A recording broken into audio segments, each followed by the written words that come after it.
बच्चों, मैं Ashok Kumar class 7 subject science lesson 2 को वीडियो पार्ट 4 के माध्यम से पढ़ाने जा रहा हूँ। इसके पहले हमने video part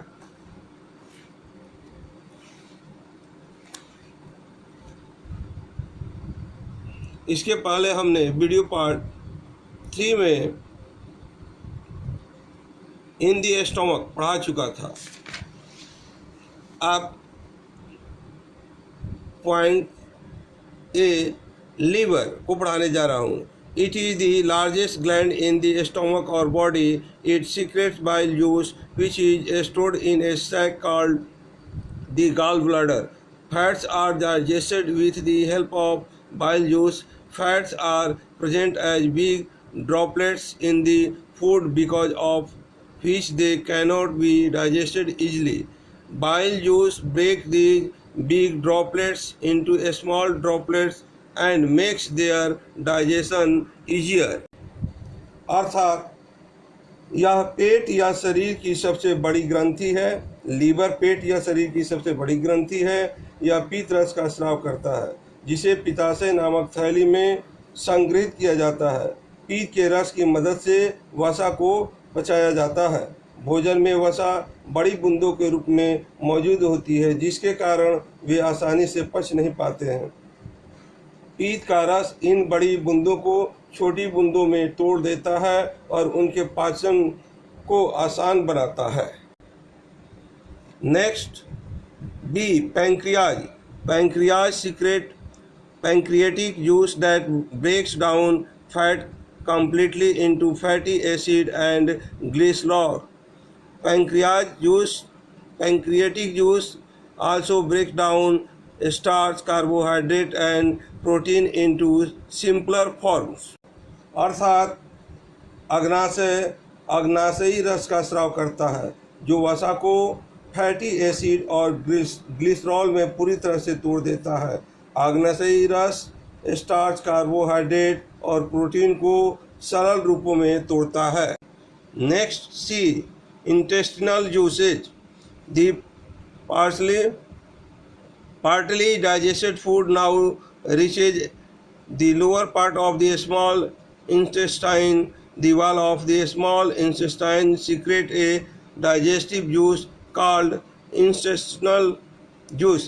This juice breaks down the starch carbohydrate completely into the simplest sugar called glucose and the protein into amino acids. अर्थात आंशिक रूप से पचा हुआ भोजन छोटी आंत के निचले हिस्से में पहुंचता है। छोटी आंत की दीवारें आंत रस का स्राव करती है जिसे आंत रस कहा जाता है। यह रस स्टार्च, कार्बोहाइड्रेट को ग्लूकोज नामक सरल शर्करा में और प्रोटीन को अमीनो एसिड में तोड़ देता है। Next absorption in the small intestine. The process of absorption occurs in the small intestine. The happens as follows. The inner surface of the small intestine has millions of tiny finger-like outgrowth called villi. Read as villi.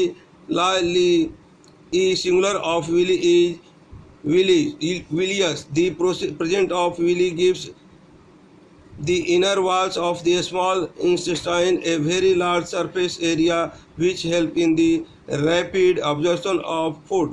Thus, the role of the villi in the small intestine is to increase the surface area for the rapid absorption of digested food. The surface of villi absorbs the digested food materials into the blood. Following through them, blood carry the absorbed by materials to the cell in all the part of the body. Food is used for energy, growth and repair in cells. This is called assimilation. Glucose breaks down into the cells with the help of oxygen to form carbon dioxide and water and release energy. Fatty acid and glycerin build component of cell and form fat to be stored in the body as food reserves.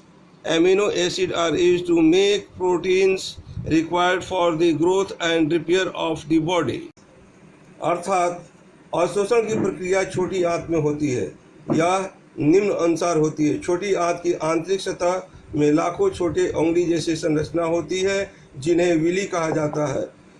Willie की उपस्थिति छोटी आंत की आंतरिक दीवारों को एक बहुत बड़ी सतह क्षेत्र होती है जो भोजन के तेजी को अवशोषण में मदद करती है। इस प्रकार छोटी आंत में विली की भूमिका पचने वाले भोजन के तेजी से अवशोषण करने के लिए सतह क्षेत्र को बढ़ाने के लिए होता है। विली की सतह पचने वाले खाद्य पदार्थों और उनके माध्यम से बहने वाले रक्त में अवशोषित होती है। रक्त अवशोषित खाद्य पदार्थों को शरीर के सभी हिस्सों में कोशिकाओं तक ले जाता है।